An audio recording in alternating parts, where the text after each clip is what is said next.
Au cours de ces prochaines étapes, nous allons explorer les divers paramètres avancés en fonction que l'on se trouve dans les menus, les sections, les catégories, etc. À chaque fois, je vous disais, on verra plus tard, voilà, nous sommes à ce plus tard et nous allons les explorer. Alors c'était quand même un exercice un petit peu empirique dans le sens où, en fonction de l'élément, en fonction de la nature de l'élément, les paramètres ne sont pas les mêmes. Regardez, ici par exemple pour Dreamweaver, j'ai des paramètres, le menu Dreamweaver, donc j'ai des paramètres basiques qui sont ceux-là. Ok, et si je vais par exemple dans le menu association qui lui ne lit pas vers des articles sous forme de blog, mais sous forme d'un seul et unique article, les paramètres, peut-être contactez-nous, voilà, les paramètres basiques sont totalement différents. Donc, ce que je vous propose, c'est pas forcément de vous accompagner dans la moindre ligne, la moindre explication de chacun de ces paramètres, mais de vous permettre d'aborder ensemble la majeure partie d'entre eux, de bien comprendre leur fonctionnement, et puis après de pouvoir en déduire le fonctionnement de ceux que nous n'aurons pas vus. Sachez également qu'il existe toujours l'aide contextuelle ici, il suffit de cliquer l'aide, et cette aide va s'ouvrir directement sur le type de page, sur le type de réglage sur lequel vous êtes en train de heurter, et cette aide contextuelle va être d'un grand secours. Alors, prenons les paramètres basiques pour commencer, donc d'un élément de menu. Au départ, on va choisir, puisqu'il s'agit de données de catégories en bloc, on va choisir la catégorie qui doit être sélectionnée et affichée par ce menu. Ici, vous avez la description et l'image. Est-ce que vous voulez montrer la description et l'image? Alors là, il faut faire un petit retour en arrière. On va retourner dans la catégorie. Donc, je vais fermer cet élément de menu. On va revenir dans la gestion des catégories ici. Et si je sélectionne, c'est sélectionné, donc Dreamweaver, j'allais sélectionner les tutoriaux ici.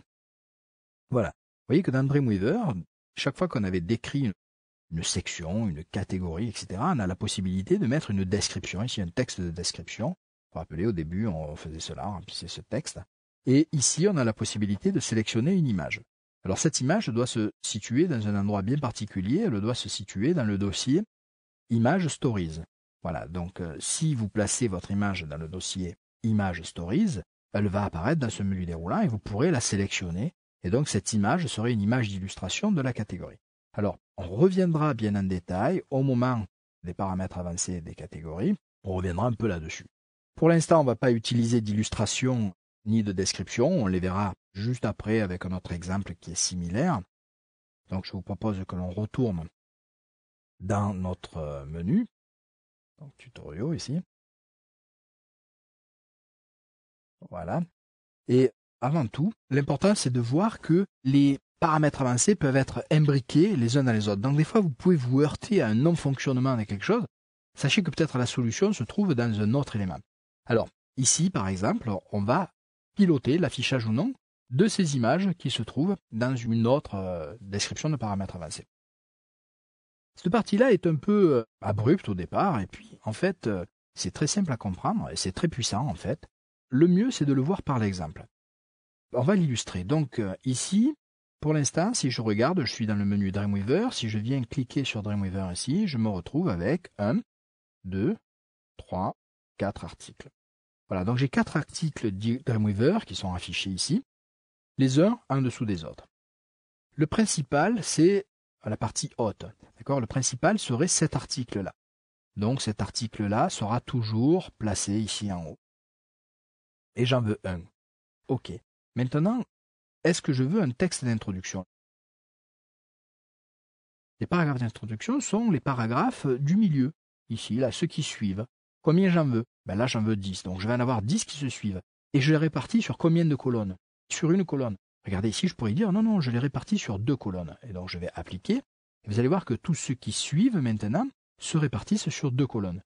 Donc, ici, j'ai le premier et le second qui suit qui se répartit sur 2 colonnes.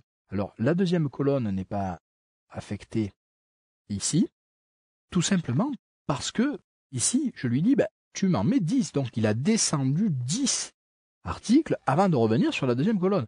Donc, si je lui dis ici, non, on va en mettre que, par exemple, 4 ou 2. Voilà, 2. Je vais appliquer. Vous allez voir que maintenant, il va descendre de 2 et aller m'afficher les 2. Donc, ici, je vais actualiser. Et voilà. Donc, ici, on a le premier article qui tient toute la page, puis le premier, le deuxième, etc., etc. Et vous avez vu que là, d'un coup, plus d'articles, ben, c'est la fin, en fait, du fait qu'il en a utilisé que 2 auteurs d'intro, et qu'il me reste un article, qu'est-ce qu'il fait? Ben, il les affiche sous forme de lien. Donc si à la limite, je lui dis non, non, mais je veux pas d'intro, je veux simplement que le premier article, le reste, je les veux sous forme de lien, je vais appliquer ici. Et là, maintenant, ce que je vais avoir ici à ce niveau-là, va être un premier article. Alors bon, on a un peu manque de chance dans le sens où celui-là n'a pas de texte de chapeau dans l'introduction, donc ça fait un peu pauvre, quoi. Mais vous voyez que j'ai que mon premier texte d'introduction, et le reste devient plus articles. Et ici, j'ai la pagination qui intervient. Donc j'emploie volontairement le mot de pagination pour voir ça juste après dans les paramètres. Tout est paramétrable, tout est réglable. Voilà, donc ici, c'est relativement simple maintenant à comprendre par le visuel. Par contre, si ici je lui demande 2, il faudrait que je puisse aller dans chacun de mes articles pour venir vérifier, parce que par les titres, il faudrait que je puisse leur donner des numéros pour mieux voir. Voilà, ici j'ai administré, utilisation modèle, utilisation recherche. D'accord? Donc, en fait, j'ai utilisation modèle et utilisation recherche, j'en ai que 2. Si je lui passe sur 4, maintenant on va aller sur 4, ça sera peut-être plus probant.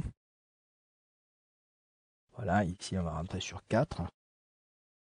Alors, évitez de rentrer sur 3 à 4 colonnes. Sauf si vous distribuez sur un intranet où vous savez que tout le monde est en écran en 1920, donc vous pouvez vous lâcher sur la largeur.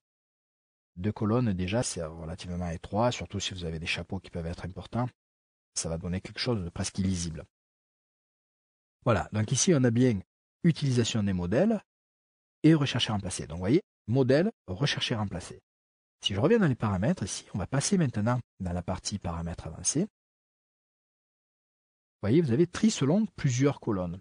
Et donc, vous avez la possibilité de faire bas ou entre. Mais en fait, si je fais bas, les colonnes vont se compter en allant vers le bas. Si maintenant je fais en travers, ça a été traduit par entre, si je fais entre, les articles vont partir dans ce sens. Donc, je vais pouvoir piloter dans quel sens je vais dérouler mes articles. Donc ici, c'est modèle recherché. Si je lui dis je les veux en tri sur plusieurs colonnes, j'applique. Vous allez voir que rechercher va passer sur la droite de l'article modèle. Donc ici, il y en a modèle et il y en a recherché. Vous voyez, vous pouvez piloter exactement dans quel ordre, dans quel sens, dans quelle manière vous allez représenter les éléments qui seront issus de ce menu. On va continuer donc dans les paramètres avancés. Justement, on y était. Dans les paramètres avancés, on vous dit comment vous voulez trier ces articles. Ces articles ici, j'en ai un premier, j'en ai un deuxième, j'en ai un troisième. Qui c'est qui dicte cet ordre? Cet ordre peut être indiqué par les catégories. Imaginez que vous ayez un affichage en fonction de plusieurs catégories, un critère de sélection qui va faire que ce que vous sélectionnez peut provenir de plusieurs catégories. Vous allez dire, moi je veux les trier par catégorie, par ordre alphabétique, ou dans l'ordre inverse, ou dans l'ordre des catégories. Et donc, là, dès l'instant où vous allez avoir la liste des catégories qui font partie, vous allez pouvoir leur dire, catégorie numéro 1, vous vous rappelez les petites flèches vertes qui faisaient monter et descendre les catégories. Ou alors, ordre alphabétique, contre-ordre alphabétique. En fait, là, on n'a qu'une seule catégorie. On dit non, c'est bon, pas besoin. Tu vas uniquement trier par l'ordre principal qui est celui-ci. Et celui-ci, par défaut, va trier par l'ordre un peu dans lequel ils sont arrivés. Mais vous pouvez contrôler précisément en disant non, je veux les plus anciens en premier, les plus récents en premier, en parlant d'articles, par ordre alphabétique, contre-ordre, par auteur, contre-ordre d'auteur, les plus populaires, les moins populaires, ou par l'ordre. Alors par l'ordre, c'est vous qui allez piloter, pareil, avec les petites flèches vertes, en disant quel est l'article qui devra être devant quel article. Voilà, donc si je vais ici par ordre, et que je viens maintenant dans mes articles, donc là je vais sauvegarder cette partie-là, vous voyez les interconnexions que l'on rencontre chaque fois entre chaque groupe et catégorie. Ici, si je viens dans la gestion des articles, je vais demander uniquement les articles à propos de Dreamweaver, ici, et je vais dire, en fait, je souhaiterais avoir administrer un site web, ici ça va être le premier, puis j'aimerais avoir recherché remplacé le deuxième, parfait, le blog troisième, et lui quatrième. Voilà, j'enregistre cet ordre, dont le premier c'est administrer un site web, puis rechercher remplacé. Ici, il suffit que j'actualise maintenant, et on commence bien par administrer un site web, ici, rechercher remplacé, etc. etc. D'accord? Donc voilà, pour une question de chapeau, je vais mettre que le blog va quand même passer devant tout le monde. Donc réalisation d'un bloc, je vais le mettre en 1. Ici, je vais mettre en 4. Ici en 3. Ici en 2. Ça devrait le faire comme ça. Voilà, histoire d'avoir maintenant, chaque fois qu'on va taper, un petit chapeau qui remplit, voilà, qui propose un peu de contenu et de matière. Voilà, donc on va retourner dans notre paramétrage de menu, donc tutoriaux, Dreamweaver, on va rester sur Dreamweaver, avancer, voilà. Donc ici, la pagination, vous vous rappelez, cet élément de pagination, il apparaîtra automatiquement, ou alors je ne veux pas le voir, ou je veux systématiquement le voir, même s'il n'y a pas lieu d'avoir une pagination. Les résultats de la pagination, est-ce que je veux les voir ou pas? Donc là, il va falloir repasser sous forme, je ne veux pas d'intro, je veux que des listes, ça sera plus parlant. Le résultat de la pagination, c'est le fait de dire page 1 sur 2, page 1 sur 8, vous voyez. Ici, là, on a page 1 de 4, puisque j'ai 4 pages qui peuvent s'afficher. Si je le masque ou le montre, c'est cet élément ici, là, que je vais pouvoir afficher ou masquer dans les paramètres avancés, résultat de pagination. Et afficher un fil d'actualité, c'est masquer ou montrer, c'est le fait de pouvoir s'abonner à un flux RSS qui va nous permettre d'être informé des modifications. Les paramètres de composants. Alors, pour les flux RSS, je vous montrerai, il y a un petit composant qu'on installera par la suite, qui est pas mal. Je vous le présenterai, libre à vous ensuite de l'utiliser. On va continuer donc dans les paramètres du composant, mais je vous invite à passer à une prochaine étape, histoire de ne pas avoir des étapes trop longues et trop lourdes à suivre. Alors, à dans 2 minutes sur le prochain clic.